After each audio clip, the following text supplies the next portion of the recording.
Bienvenidos a Constructores del Fútbol, una creación de Academia TEP. Los saluda Daniel Domínguez y en este espacio vamos a compartir conocimientos con los verdaderos protagonistas del deporte más hermoso del mundo. Hoy realmente tenemos una charla plena de fútbol, pero antes de ponerle nombre y apellido a nuestros invitados, le damos la bienvenida a nuestros auspiciantes.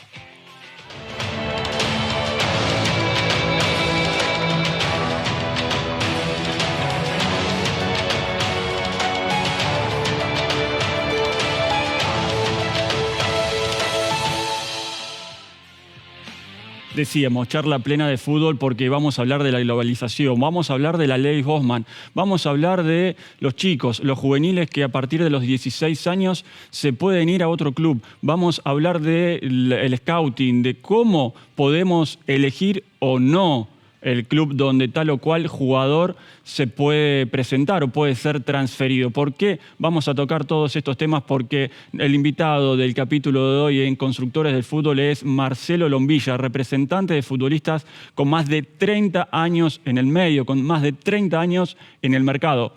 Marcelo, ¿cómo estás? Bienvenido. Gracias por la nota. No, gracias a vos. Sabemos que es una gran deferencia que haces con nosotros, que a menudo nos das entrevistas y eso lo valoramos muchísimo, este tiempo que nos dedicás. Y la idea es pasarla bien, la idea es hablar de fútbol, como decía al comienzo, muchísimos temas, muchísimas cosas que nosotros desde este lugar desconocemos y por eso queríamos charlar con vos. Uh-huh. Sí, evidentemente ha cambiado mucho el fútbol en tantos años. Te diría que constantemente cambia.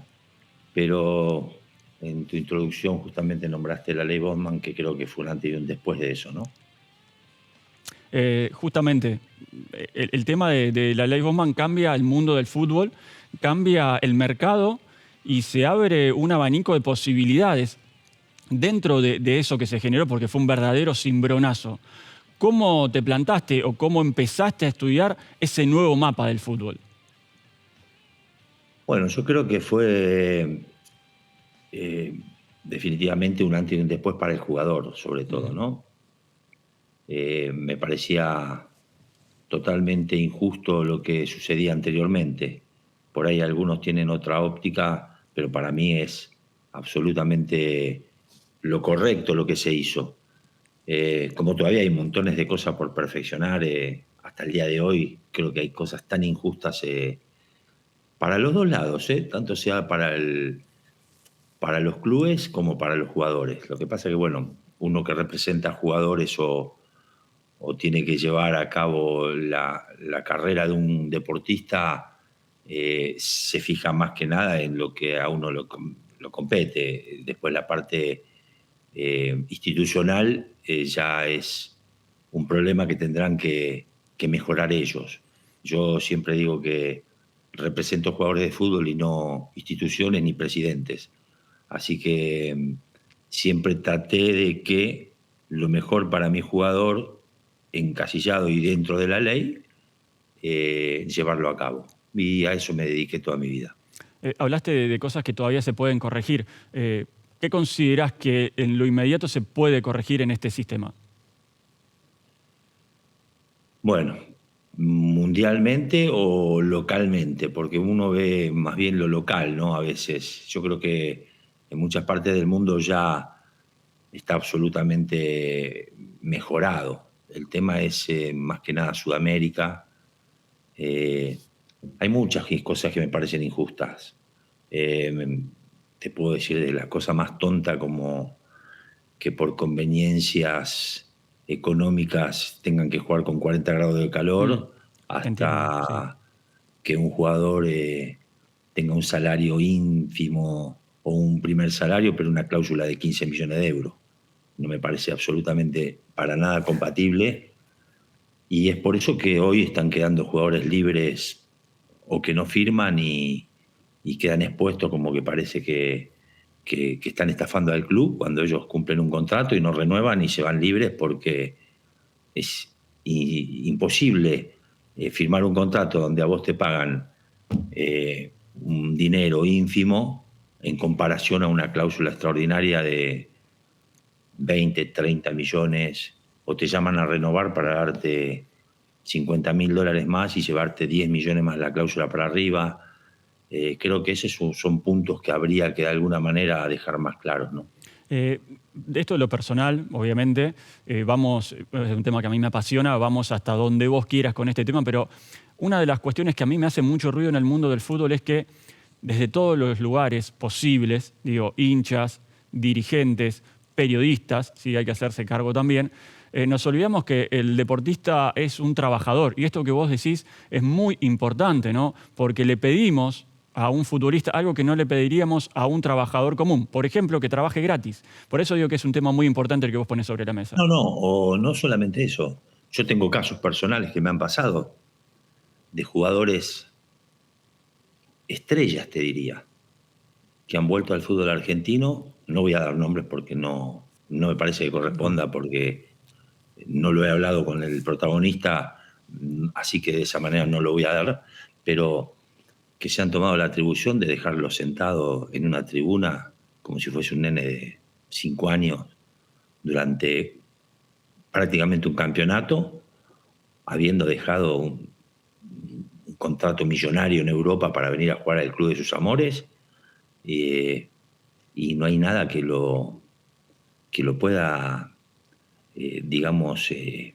amparar, no tiene de dónde agarrarse. No sé si amparar, es decir, acá existe agremiados, y de repente yo creo que agremiados, más allá de que se ocupa de las cosas básicas que se tiene que ocupar de un jugador de fútbol, creo que hay muchas cosas que no está a la altura de lo que tendrían que hacer hoy, con la modernización y con todo lo que ha pasado en el fútbol. Entonces vos, ¿por qué vas a trabajar gratis? Justamente, para eso está la ley Bondman. La ley Bondman era la que te dejaba 2 años parado, libre, sin cobrar salario ni nada, y tenías la obligación de pertenecer a un club 2 años para poder quedar libre e irte a otro club. Hoy de repente te paran, te sientan. Bueno, hay casos hoy claros, ¿no? De chicos que por no firmar el contrato están sentados en una tribuna en la Argentina, y vos los debés conocer a todos. Sí, lamentablemente sí, y es una práctica que se viene realizando Es extorsivo, no sé si es claro lo que quiero decir, me parece extorsivo. Está clarísimo lo que decís, y tristemente, bueno, uno empezó a ver fútbol hace ya mucho tiempo, y es una práctica que se repite, y ahí me parece que también está el tema, ¿no? El hecho de la continuidad, de que el jugador no tenga un avance como si ha avanzado otro tipo de leyes u otro tipo de lugares, o en otro tipo de lugares. Tanto el cuidado del jugador, el cuidado de su patrimonio. Yo hago mucho hincapié en esto, ¿no?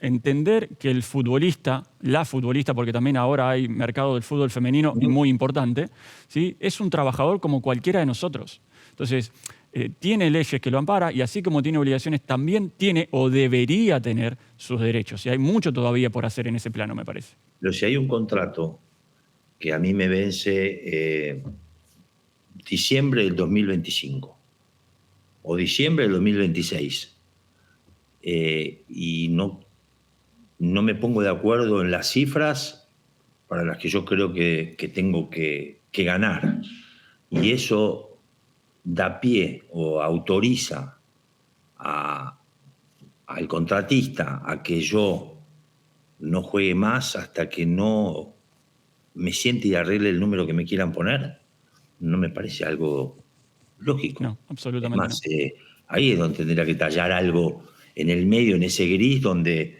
bueno, si durante 6 meses me tenés sentado en una tribuna, automáticamente quedo libre. Como antiguamente, si vos no me mandabas el telegrama para renovar, y te olvidabas de mandar el telegrama administrativamente, automáticamente en ese mismo instante quedabas libre. Hay casos, Sí. Me tocó vivir uno.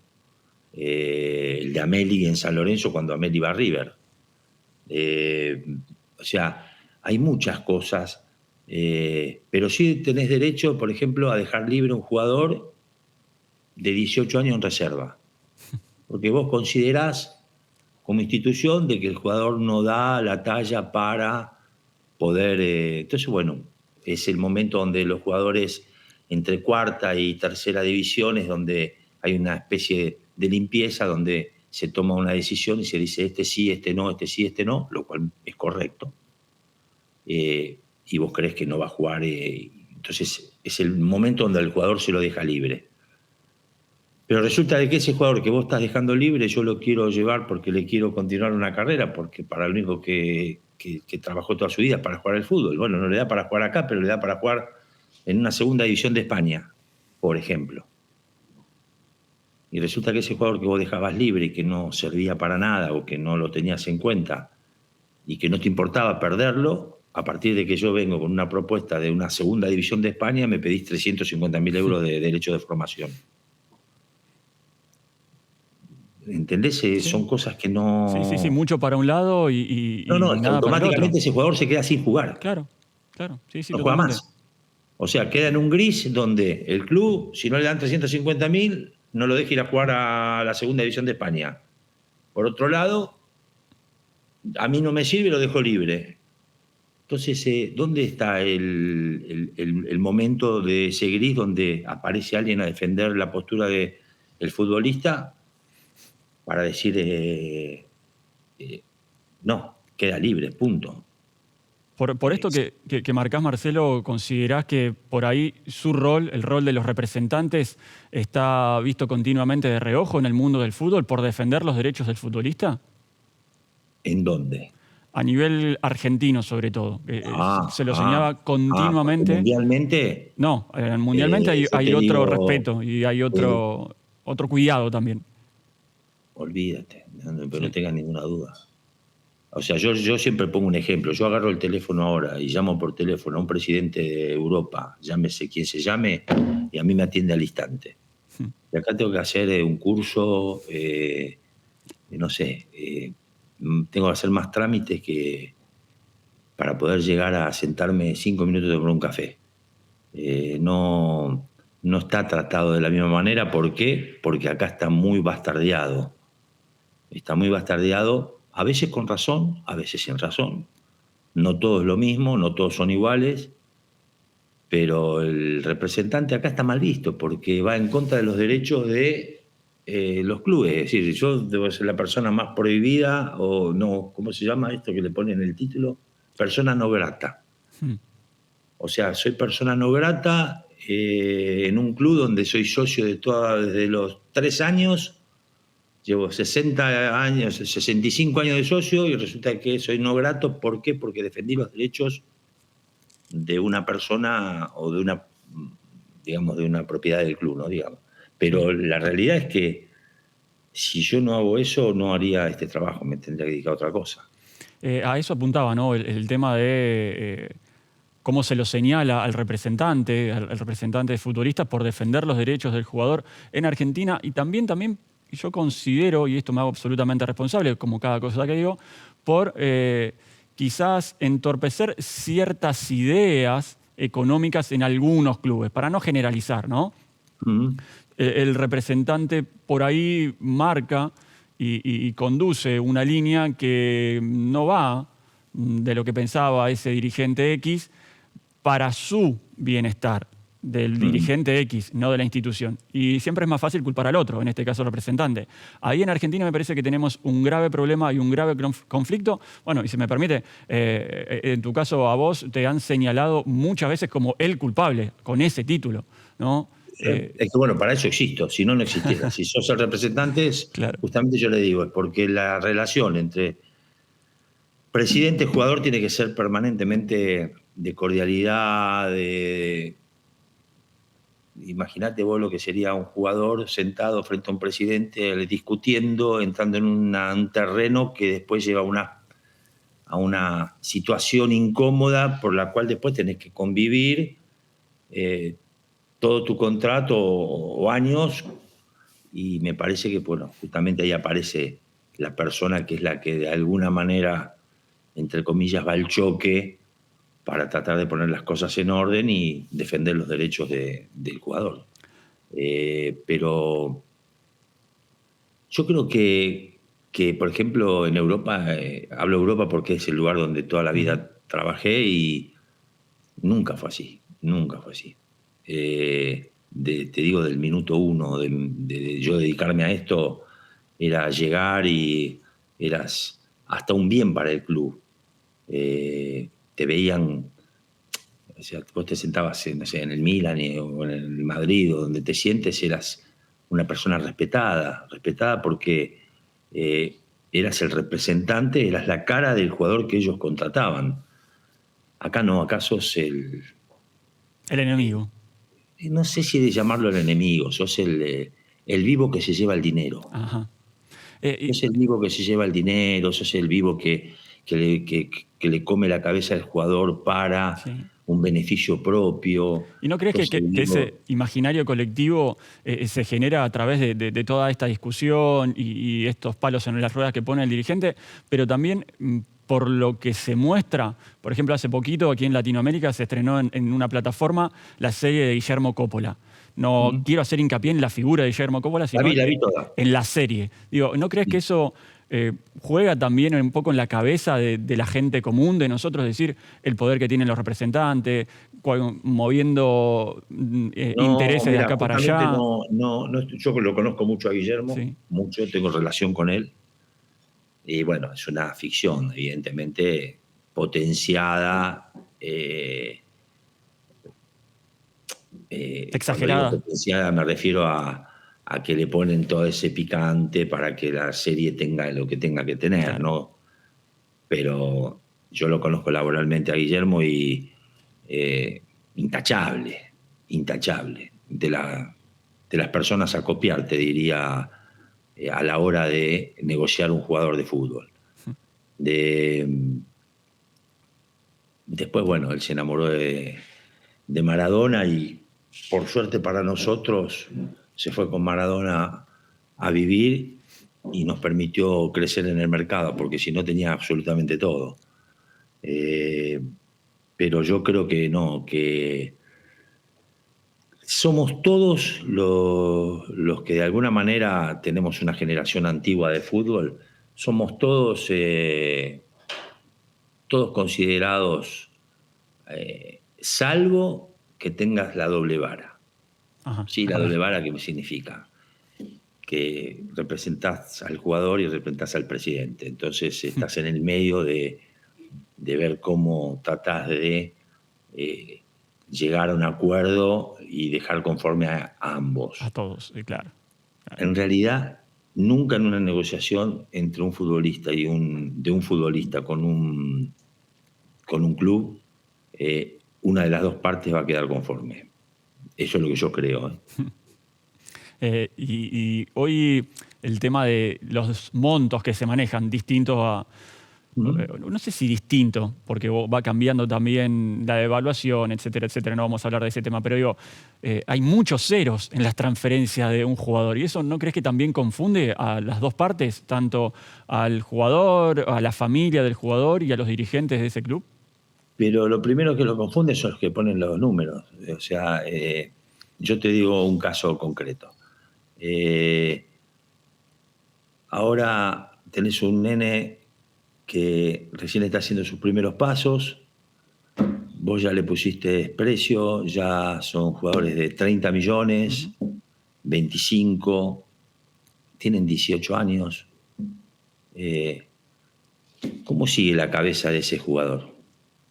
Ah, muy difícil que sea, muy difícil que puedas soportarlo, porque la palabra es Perdón, eso, es un perdón. peso muy Y fuerte para soportar. esa es la parte contractual que estamos hablando de, eh, de la parte del jugador. ¿Sí? Hablemos antes de que aparezcan esas ofertas. ¿Qué le dan a los jugadores con 15, 14 años, 16 años? Eh, Les quitan el hambre ya con 15 años. Yo en Sí. mi vida le pagué a un jugador para representarlo, en mi vida, jamás. Bueno, yo te pregunto, Ni jamás firmaba, ni contrato firmábamos nosotros. era de palabra Es y que lo esto es un acompañabas, matrimonio, un matrimonio. claro. Vos podés casarte, ir, te dan la libreta roja esta del casamiento, pero si vos no querés estar con la otra persona, no estás. Y es de un lado y es del otro. Es una cosa de todos los días y de elegirse todos los días y transitar.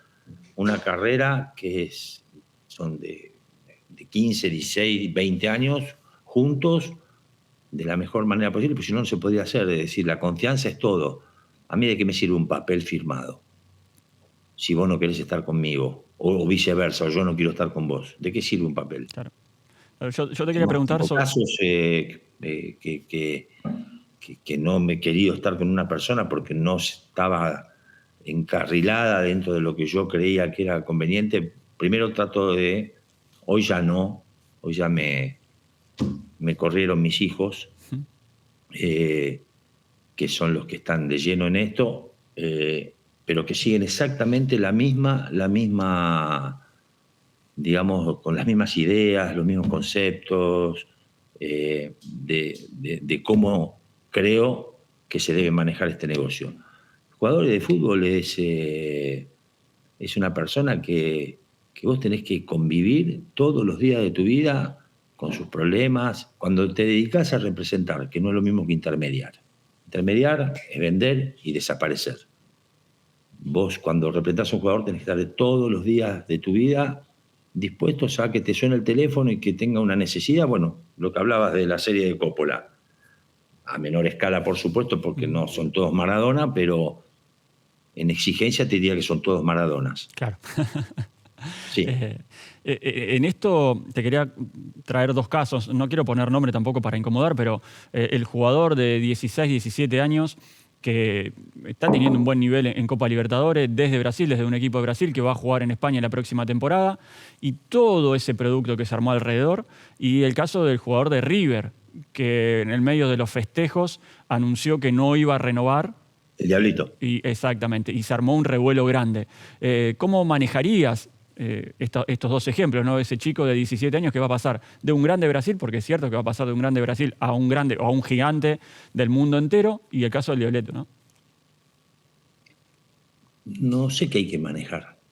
La No hay nada presión. más lindo que eso para manejar. Claro, pero todo esto que se habla, la presión, el dinero. Yo lo viví, por ahí Sí. lo que pasa es que sin la repercusión que hoy tiene los medios, porque bueno, te repito, en una época de mi carrera yo tenía que estar 90 días adentro de un hotel esperando que me llegue un fax, después de haber hecho 3.000 kilómetros con un auto, secretaría técnica por secretaría técnica de todas las divisiones de España o de Italia, y hoy tenés la suerte de tener el teléfono al lado y manejarte de otra manera, y todo con mucha más velocidad, redes.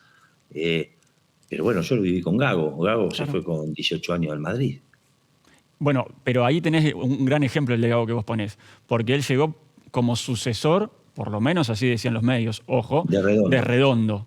Vos tuviste que interceder, manejar esa presión de decir, mirá, Fernando, que vos sos Gago, y Redondo es Redondo, y fue Redondo. No, porque para ponerse la camiseta del Madrid al otro día de bajarse del avión y jugar, tenía una personalidad, porque más allá de que no era el Madrid de hoy, el que, a ver si no quiero desmerecer los jugadores de ese momento, pero él no se bajó a jugar con los Galácticos. Claro.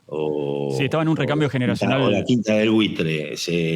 Era un equipo que con un presidente que no era Florentino, que era un presidente que tuvo una sola etapa, con un presupuesto que acorde a ese momento. Si no me equivoco, Gago llega en el mercado con Higuaín y con Marcelo, con el lateral izquierdo.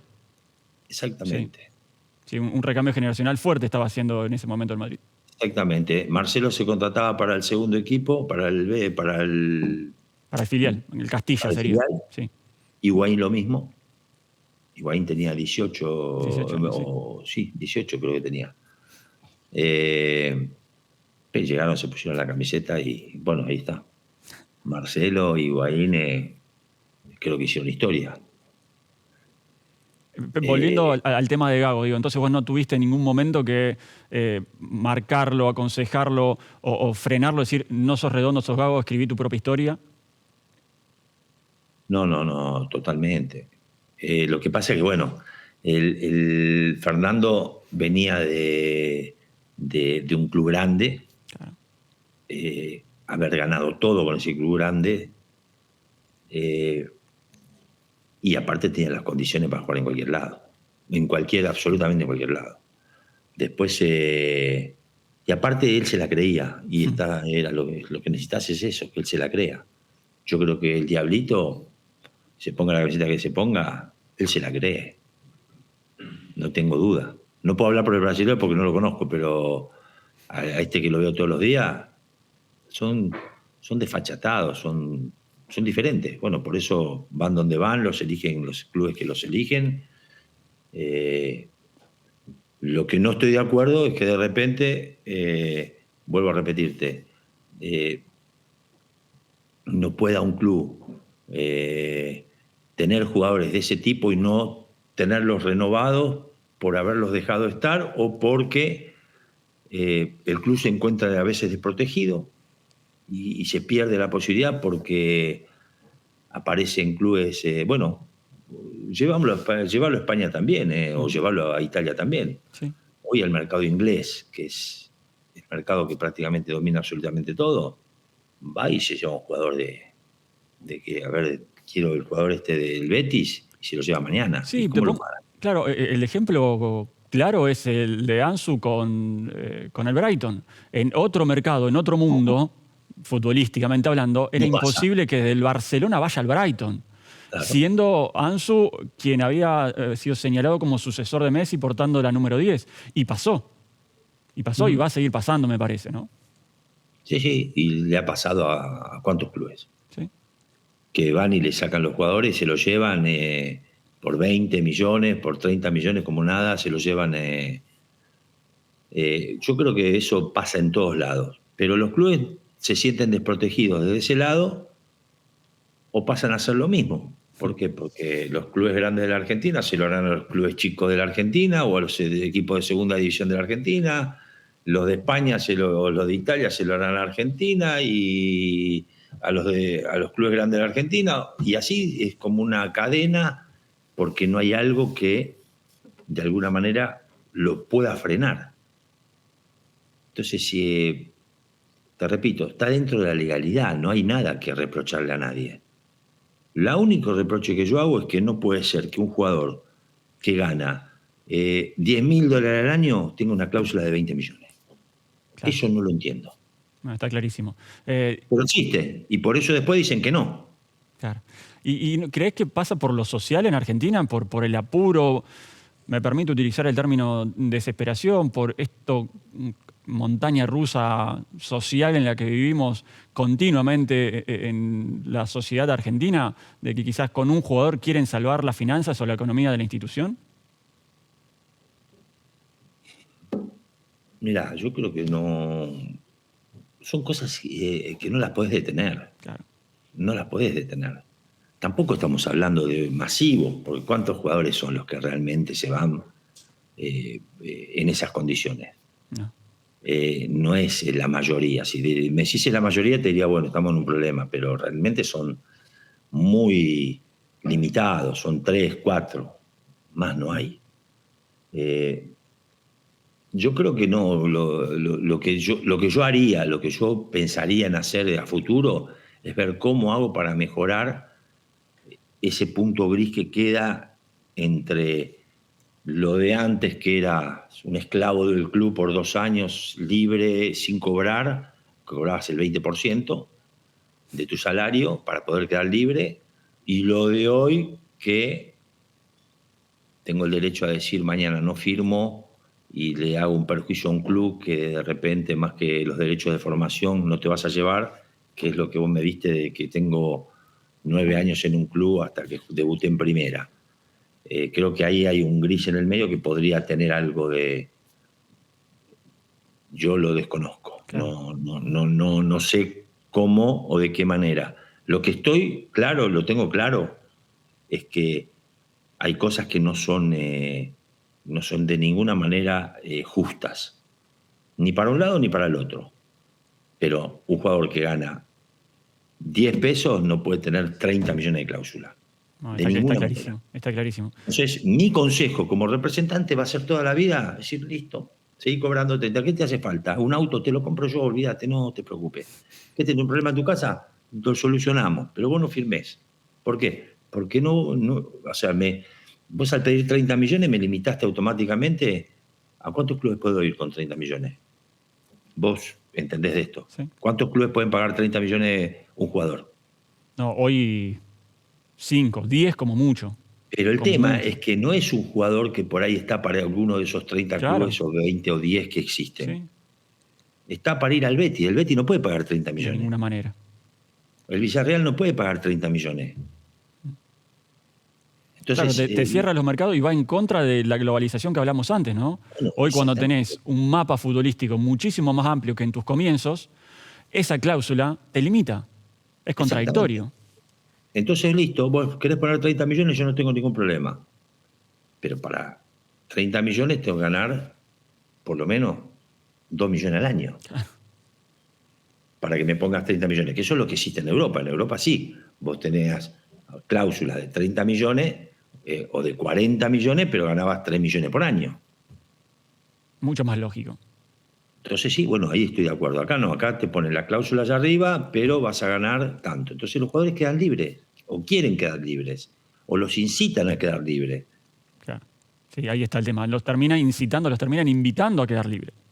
Y el representante que está al lado es realmente quien le explica por qué le conviene quedar libre, con el riesgo de poder tener una lesión muy grave y no tenés contrato. Claro. Pero bueno, ¿cuántos jugadores dicen que no? Te diría que prácticamente ninguno. El 100% entienden que tienen que ir a quedar libre para poder irse. Y otra cosa que es un mito, que un jugador libre se queda libre y se lleva esos 30 millones él y no el club. No, no es así. No. De ninguna manera. Los jugadores que se van libres se van por el contrato que firman, no se van por la transferencia que hubiesen hecho con un club.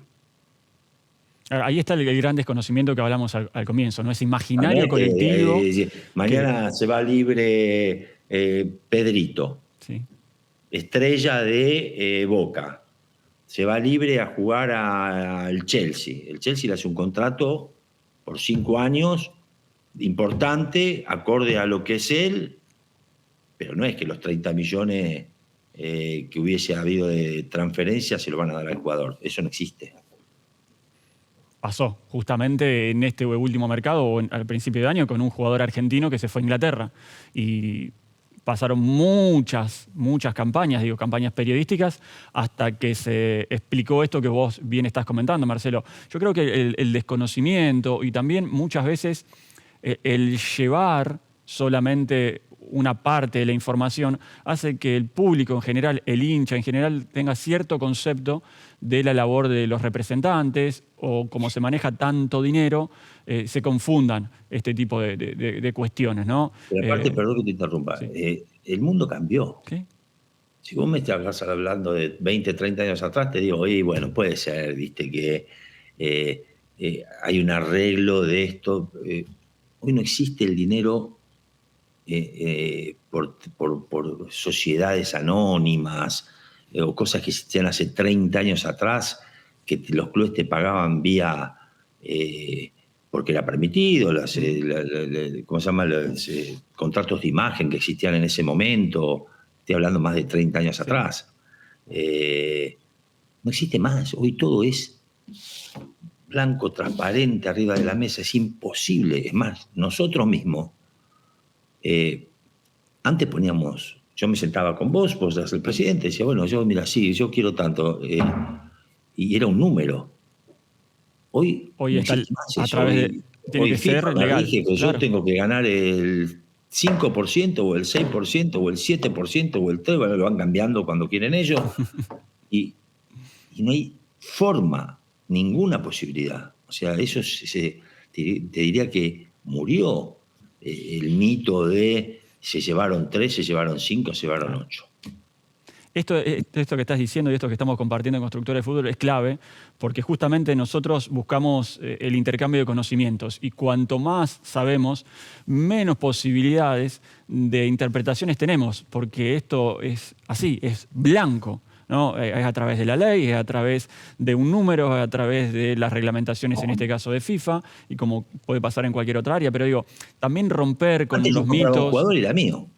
Iba y lo vendía. Claro, Hoy claro. no existe más, No. es eso. No, hace mucho que no existe. Y eso es una de las cosas que vos creés que fue un cambio positivo, ¿no? El hecho, Totalmente. sí. Sí, totalmente. Sí. Todo lo que hace para que las cosas sean transparentes siempre va a ser positivo. Las cosas transparentes. Ahora, dentro de esa transparencia hay muchas cosas que dejaron de perfeccionarse, como las que te he nombrado, 2 o 3 que te he nombrado. Sí, sí, sí, sí. Es decir, dónde empiezan los derechos de un club y dónde empiezan los derechos del jugador. Dónde terminan los del club, dónde terminan los del jugador. Y ahí hay grises por todos lados. Por todos lados. Me gustaría retomar el tema de los inicios, cuando hablábamos también de Coppola. Digo, ¿cómo, en tu caso, en lo personal, Marcelo Lombilla, cómo nace ese deseo de ser representante, de acompañar a los jugadores? ¿Cuál fue el primero? Si se acercó alguien, si te Lo acercaste mío vos. fue una casualidad. ¿Cómo fue? A ver. Nada que ver, no tenía ni idea absoluta, solamente era un hincha de fútbol fanático de San Lorenzo, lo digo. Y la familia tenía una empresa que en una etapa llegué a ser el directivo de esta empresa.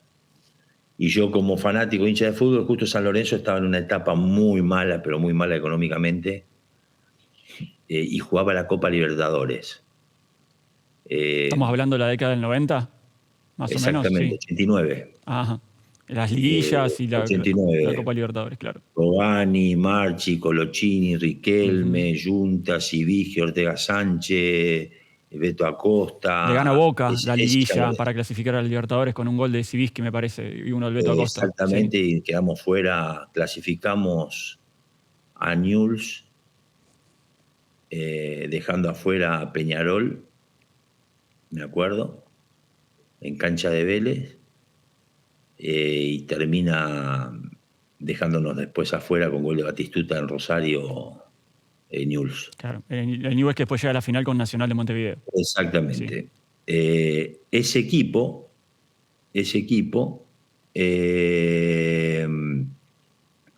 no tenía publicidad en la camiseta. Y nosotros le ponemos, con la empresa, yo hago la gestión y le pongo la publicidad en la camiseta de esa Copa Libertadores. Entonces, paralelamente a esto, había 2 jugadores en ese momento que eran Junta y Ortega Sánchez, que estaban citados a la selección, y eran tan importantes en el equipo que tratamos de ver cómo le cubríamos ese beneficio de ir a la selección, lo cubríamos para que se queden en San Lorenzo. Tal es así que lo logramos y se quedaron para jugar la Copa.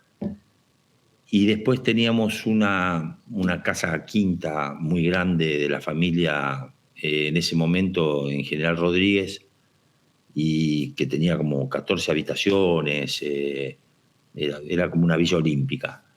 Entonces le propongo a Miel, en ese momento presidente de San Lorenzo, le propongo, porque en lugar de gastar en el hotel, en hotelería, que no había dinero, en todo lo que representaban los gastos, no concentraban en la quinta y no les costaba nada. Para eso viaja, en ese momento me acuerdo, viaja con el Bambino Veira, que era el técnico, estaba el ñato Paulino y el Nano Arián. Viajan ellos dos con el profe Weber y van a ver todo allá, ven las instalaciones y dicen, sí, vengamos acá que estamos perfectos. Bueno, el caso es que toda esa Copa Libertadores terminan concentrando en la quinta. Y de ahí viajábamos. Digo viajábamos porque yo ya era una persona, ya era parte de la delegación. Fútbol, era claro. parte ya del staff. Sí. Iba a todos lados, viajaba a todos lados con ellos y encima vivían en mi casa.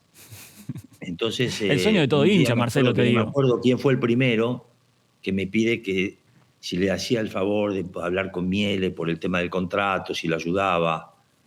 Y ahí empecé y creo que, bueno, estaba Colochini padre. Sí. Imagínate que después manejé toda la carrera de Fabricio. Estaba Colochini padre, pero creo que lo más así fue el Beto Acosta. que fue con el primer jugador que viajé. Claro. Que viajé con él, Miele, porque él me pide viajar a una posible venta que había de él al Colonia de Alemania. Y era el Beto Acosta, me acuerdo, viajamos con él, Cravioto, jugador de Estudiantes de La Néstor Plata, Cravioto, lateral derecho, sí. y Ottolina, creo que era el presidente en ese momento. Y viajamos los 4 con Miele, y ahí dije, volví a la empresa y dije, esto es lo mío, me encanta. Digo, me voy a dedicar, bueno, se lo transmití a la familia y monté una oficina y empecé. Así fue. Y ahí, a partir de esos dos nombres, ¿se empezaron a acercar jugadores o vos hiciste un relevamiento, no sé, empezaste a golpear Sí, puertas? ¿Cómo fue? fue un efecto dominó. Ajá. Pero ahí empecé, fue una etapa que media mezclada. Yo tuve la suerte de tener grandes mentores alrededor, que no sé si existen hoy, seguramente existirán, yo no los conozco, pero yo tuve mentores que fueron, que me adoptaron, digamos, y me enseñaron todo lo que tenía que hacer. O sea, como una universidad que hice, que por ahí a muchos les lleva 10 años, a mí me costó en un año estar sentado con estos personajes que me marcaron para siempre de cómo había que hacer las cosas, ¿no? Hablo de Paco Casal, que me tocó la oportunidad de conocerlo, lo conocí en Madrid, porque en ese momento en el Rayo Vallecano estaba Juan de Ramos, era el técnico. El técnico, sí. Y me pide un jugador, yo tenía relación con Juan de, y me pide un jugador que se llamaba Yosemir Lujambio, me acuerdo. Uruguayo. Acá muchos equipos del fútbol argentino. Claro, jugaba y Sí. yo no sabía ni quién era. Me acuerdo que no sabía ni quién era. Entonces me dice, me gusta que me puedes traer a Yosemir Lujambio. Entonces empiezo a hacer todos los contactos, todo, me contacto con... Y en ese momento me entero que cuando ya tenía prácticamente todo acordado o alineado, me entero que era jugador de Paco Casal. Y en ese momento los códigos eran absolutamente todo en la vida. Todo en la vida del fútbol era... Pero olvídate, tocar un jugador de otro era... Una tradición imperdonable. No era tradición, era dedicarte a otra cosa. Claro, directamente. afuera, chao. Dedicate a otra cosa, estás enterrado. Porque te repito, nosotros nos juntábamos 8 representantes, nos juntábamos a comer cuando abrió De María, el primer De María en España, y estábamos hasta las 5 de la mañana sentados ahí, y venía uno y decía, che, yo necesito un central para tal club, yo necesito un 9 para tal club. Y nos sentamos en una especie de draft, ¿viste? Que hacíamos entre nosotros ahí sentados, y después íbamos de a 2 a 3 en un auto. O sea, no había rivalidades, ni... Era todo, ¿viste? Como ayudándonos unos a los otros, y todo por beneficio nuestro, pero también por beneficio de los jugadores que había ahí, que por ejemplo yo tenía la posibilidad de colocar a Lujambio, que no la tenía Paco en ese momento, claro, porque estaba con otra cosa. Bueno, el caso es que lo conocí a Paco así. Me fui a un lugar, una confitería que había ahí en la esquina del Eurobuilding, y ahí lo conozco, le golpeé la espalda, que estaba de espalda, y le digo si podía hablar con él, y ahí le conté todo, y me acuerdo de las palabras textuales que me dijo. Lo vas a hacer vos, la vas a hacer vos la operación, pero si le tocas un peso al jugador, bueno, las palabras fueron textuales, te cago a trompada de acá hasta que me... Sí, así fue. O sea, era defender los derechos del jugador, defender el dinero del jugador. Paco era intachable en eso, intachable. Pocas veces vi un jugador que se levante una camiseta en el medio de un partido de fútbol y diga, gracias Paco. ¿No? Sí, único. Lo he visto yo con mis propios ojos en Málaga, en un partido. Después Marco Franchi, bueno, me puedo nombrar un montón, pero eran todos gente que en ese momento a mí me enseñaron todo. Sobre todo de qué manera había que caminar el mundillo del fútbol, ¿no? Y hoy, ya 35 años, vos lo comentaste anteriormente, yo 35 años en el medio, pero un tanto alejado. ¿Cómo ves el rol del representante en el 2024? ¿Existen esos códigos? ¿Se perdió un poco? No, hoy no existen más. No hay códigos Por la hoy. plata baila el mono. No. Volvemos otra vez a esto de los ceros. La cantidad de ceros hace perder a la gente por ahí. No, es que ¿sabes qué pasa? Es que han aparecido ahí muy buenos. Uno de ellos mis hijos. Mis hijos son excelentes. Excelentes en lo que hacen. A ver, lo digo como padre y lo digo si no fuese el padre, porque los veo actuar y sé cómo se mueven. Y aparte, no, más que nada, nunca los ves del lado de ellos. Lo veo del lado de los presidentes, que yo los conozco. Lo veo del lado donde se van a sentar las personas que me dicen, che, estuve con tu hijo, qué fenómeno. Bueno, porque evidentemente mamaron las formas, ¿no? Después existen muy buenos, porque los hay, y después existen muy malos, que lo único que hacen es gente con poder económico que piensan que compran cariño. Cariño no se compra. Compran cariño y el cariño no se compra, porque el jugador que fuiste a comprar con plata, mañana se te fue por plata. Exacto, ahí está. Esto es así de simple. Entonces, si vos creás un vínculo, es muy difícil. El vínculo es todo en el fútbol, con un jugador de fútbol. El jugador de fútbol tiene que creer en vos y vos en él. Y eso es todo. Y confiar. Claro, y confiar que es la persona que tenés al lado es la que querés tener al lado. Sí, es así. Claro. Sí, nadie te obliga. A ninguno de los dos, lo dijiste también en el transcurso de la charla, ninguno de los dos te obligan a estar con alguien que no querés. Es un matrimonio. Sí. Sí, vos sabés que yo te quería preguntar esto que mencionaste del tema del vínculo. ¿Cómo es la relación, en lo particular, tuya con los exjugadores? Nos nombraste a Fabricio hace poco, ¿sí? Por la relación que tuviste con el padre. A ver, ahí está la imagen. Me acaba de escribir. Un mensaje, mira. ¿Continuás entonces en contactos con los exjugadores? Esa es la respuesta. Sí, es que es imposible, no. Y con los que no tengo más relación porque la vida te ha llevado a que toman otros rumbos o no te ves o perdés el contacto. Ellos no saben que yo lo sufro todos los partidos que miro hoy, que son técnicos por ahí algunos. Okay. Y no tengo el día a día que tengo por ahí con otros que veo por situaciones más afectivas o de cercanía o que me unen otras cosas, pero nunca despegas. El cariño no... o sea, yo estoy divorciado de la mamá de mis hijos. Sí. ¿Sí? Y ahora en un rato tiene que venir a traerme por ahí una fuente que le presté ayer. O sea, tengo la relación...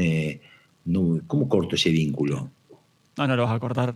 De cariño, de afecto de respeto, que tengo. Claro. No sé, esas cosas no se cortan. Esto es lo mismo. Es muy difícil cortar un vínculo con una persona que estuviste 15 años más que con tus hijos.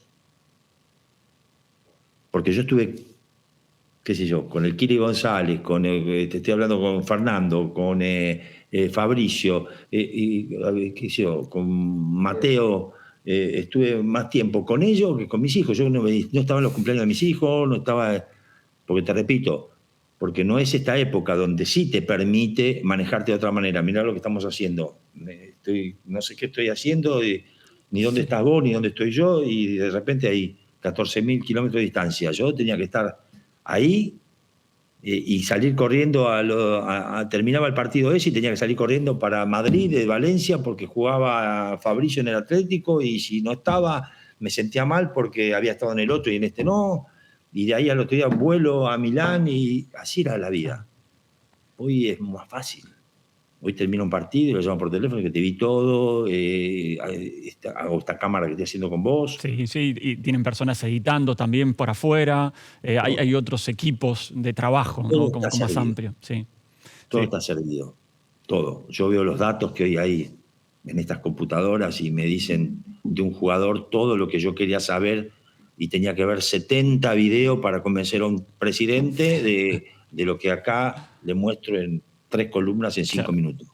Hoy el Big Data resume mucho, pero yo traigo a Igual no soy muy colación... tecnológico, yo te lo conté esto porque Claro. lo veo acá que lo hace mi hijo con toda su gente, pero yo no tengo ni idea.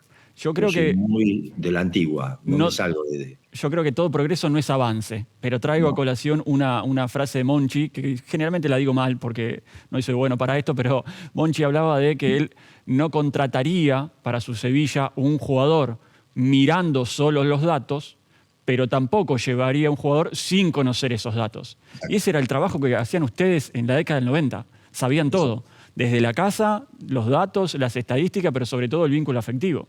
Y hoy la tecnología por ahí rompe un poco ese vínculo afectivo. Totalmente. ¿Sabes qué pasa? Que vos cuando vendés un jugador, yo siempre digo que hacemos el negocio más difícil del mundo. Porque vendemos seres humanos. Claro, claro. Entonces, vos vendés un caballo, por ejemplo, ¿no? Yo te vendo un caballo de carrera. Caballo de carrera lo subo arriba en un camión, después irá en un avión, irá a Estados Unidos a correr Kentucky. El caballo ni habla, ¿qué opina? Si lo subí arriba de un caballo se fue.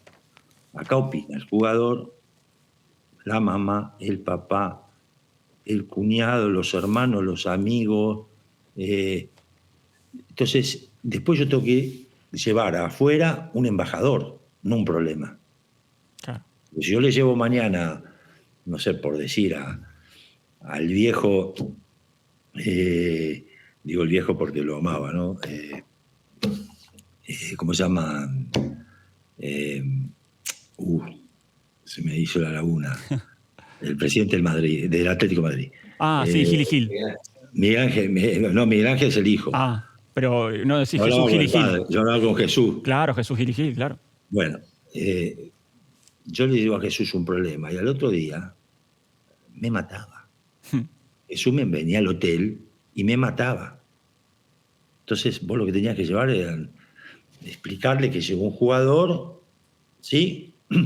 Que no es problemático, que su familia es así, que, o sea, le estás vendiendo un combo de cosas que por ahí pagan fortuna y que ese jugador a mí me tiene que representar y ser un embajador porque atrás de él van a ir otros.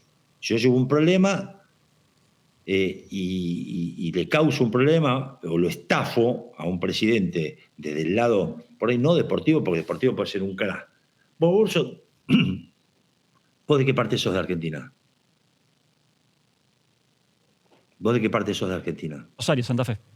Bueno. ¿Sentiste nombrar alguna vez el Billy Roda? Sí, claro, Gustavo Rodas. Debutó con 16 años en Newell's.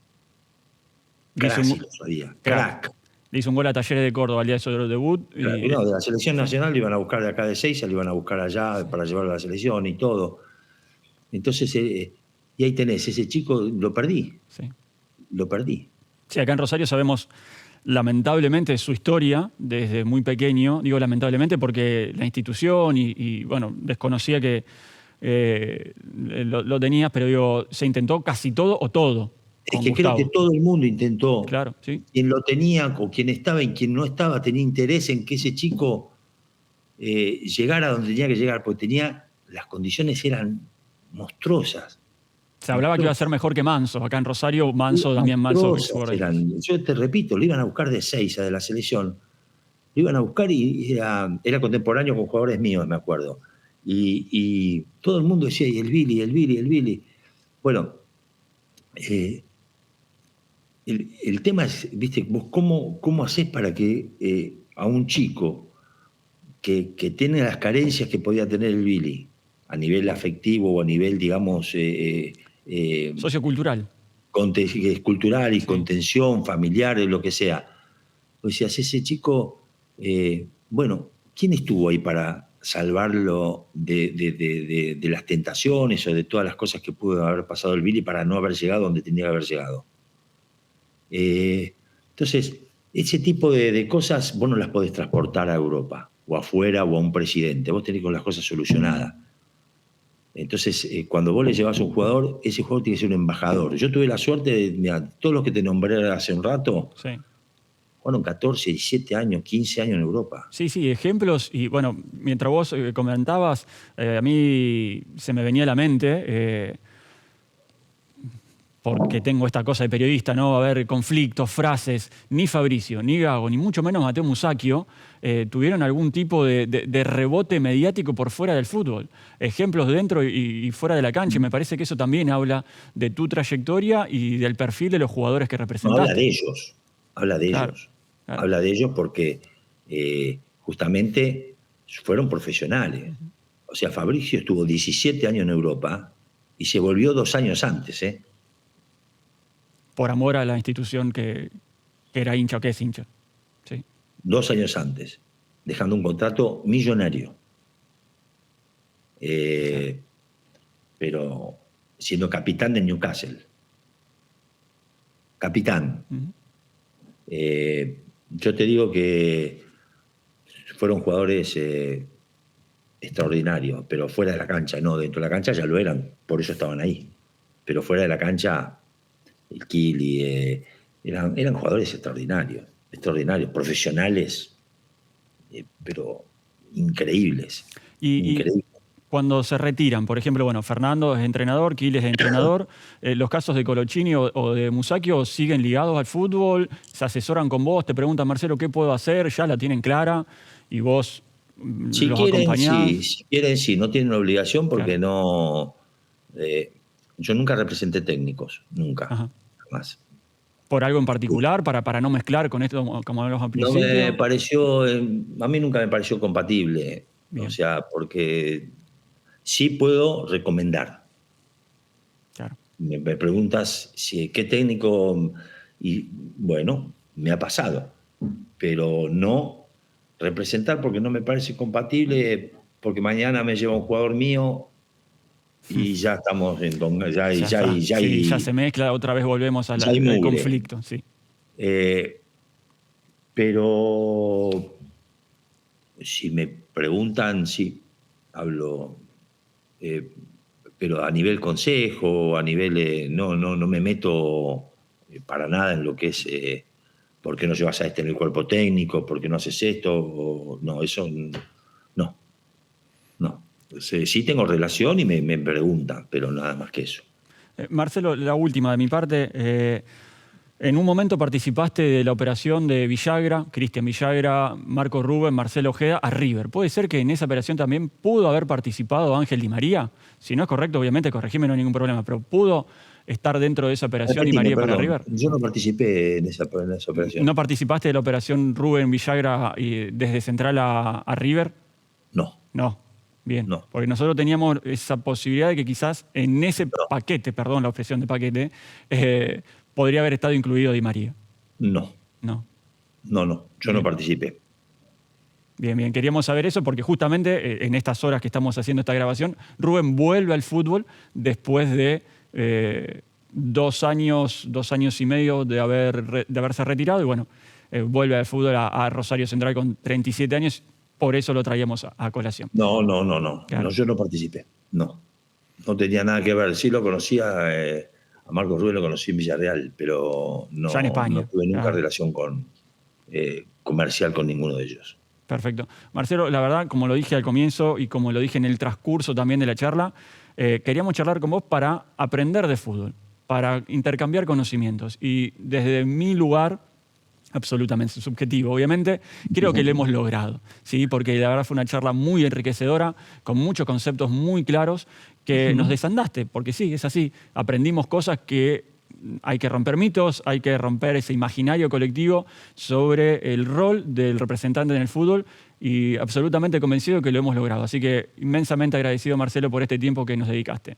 No, el gusto fue para mí y bueno, espero haberte aclarado algunas cosas y a disposición cuando quieran otra charla o lo que necesiten, aquí estamos, siempre disponibles. Muchísimas gracias, muy amable, un abrazo grande. Igualmente para todos ustedes, un abrazo enorme. Muy bien, ahí pasaba Marcelo Lombilla, representante de futbolistas. Nosotros llegamos al final de un nuevo capítulo de Constructores del Fútbol, pero antes les recordamos que quienes hacen el fútbol, quienes participan de este deporte que todos amamos, son los verdaderos constructores de conocimiento. Muchas gracias. Hasta cualquier momento.